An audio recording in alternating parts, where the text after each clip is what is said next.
दोस्तों, सोचिए अगर एक बुरी आत्मा आपकी पूरी फैमिली को अपनी मुट्ठी में लेकर उनके हाथों में हथियार पकड़ा दे और आपसे सिर्फ एक बात कहे, मुझसे शादी करो, नहीं तो आज ही तुम्हारा पूरा परिवार खत्म हो जाएगा। क्या करेंगे आप? भागेंगे, लड़ेंगे या मरते दम तक झुकने से इनकार करेंगे?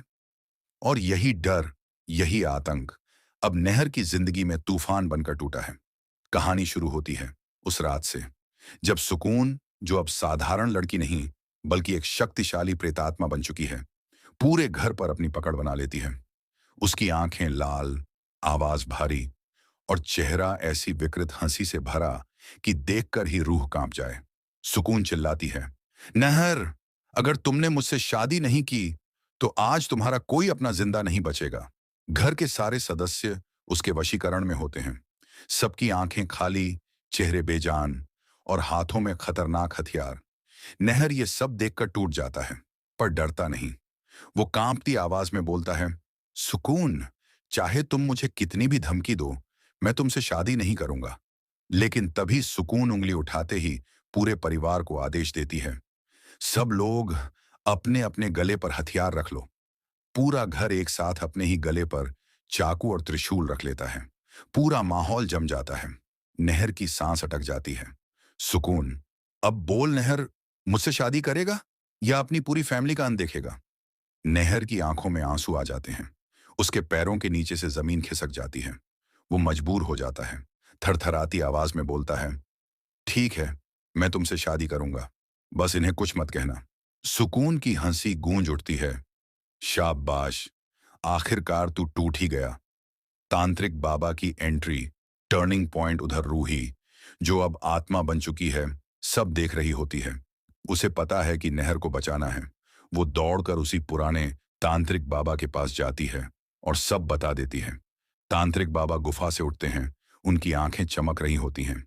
अगर मैं आज नहर और रूही को नहीं बचा पाया तो इस धरती पर कोई नहीं बचा सकता। बाबा तेज मंत्र पढ़ते हैं। अग्नि भड़क उठती है।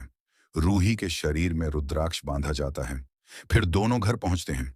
शादी का मंडप, सुकून का काला खेल। घर पहुंचकर वे देखते हैं कि सुकून ने अपनी शक्तियों से शादी का पूरा मंडप तैयार कर दिया है। नहर पीला पड़ चुका है, आंखों में लाचारी, चारों तरफ जले हुए दिए और घर वालों की बेजान आंखें। सुकून नहर का हाथ पकड़कर फेरे शुरू करवाने ही वाली होती है कि अचानक तांत्रिक बाबा गरजते हुए अंदर आते हैं। ठहर जा सुकून। तेज हवाएं चलने लगती हैं। अचानक दिए बुझ जाते हैं। सुकून आग बबूला, तुम लोगों ने मुझे चुनौती दी। वो अपनी शक्तियों से बाबा पर हमला करती है, पर वो मंत्रों से रक्षा कर लेते हैं। सच्चाई का बड़ा खुलासा, रूही की आत्मा आजाद। इसी बीच एक चमत्कार होता है। खाटू श्याम बाबा की कृपा से तेज तूफान उठता है। वही बोतल जिसमें रूही की आत्मा कैद थी, टेबल से गिरकर छटाक से टूट जाती है। रूही की आत्मा आजाद हो जाती है। उसकी एक ही पुकार, नहर। नहर संभलता है। रूही मंदिर से गंगा जल लाती है और अपने ही शरीर पर डाल देती है। सुकून की आत्मा तड़पने लगती है। उसे घुटन होती है और आखिरकार वो रूही का शरीर छोड़ने पर मजबूर हो जाती है। रूही वापस अपने शरीर में लौट आती है। नहर की आंखें चमक उठती हैं। उसकी रूही लौट आई थी। अंतिम युद्ध, सुकून का आतंक खत्म। सुकून अब पागल हो चुकी है। अब मैं किसी को नहीं छोड़ूंगी। वो अपनी पूरी शक्तियों से परिवार पर हमला करती है। सबके शरीर हवा में फेंके जाते हैं। घर हिलने लगता है। तभी तांत्रिक बाबा त्रिशूल बनाकर मंत्रों से सुकून को बांध लेते हैं। उसकी चीखें पूरे घर में गूंजती हैं। बाबा उसे खींचकर गुफा में ले जाते हैं। अखंड हवन शुरू होता है। तेज अग्नि, उच्च मंत्र और अंत में सुकून की आत्मा को मुक्ति मिले। सुकून की आत्मा राख बन जाती है। उसका आतंक हमेशा के लिए खत्म। नहर और रूही आखिरकार मिलन घर सारे वशीकरण से मुक्त हो चुके हैं। सबकी आंखों में खुशी के आंसू। नहर रूही को बाहों में ले लेता है।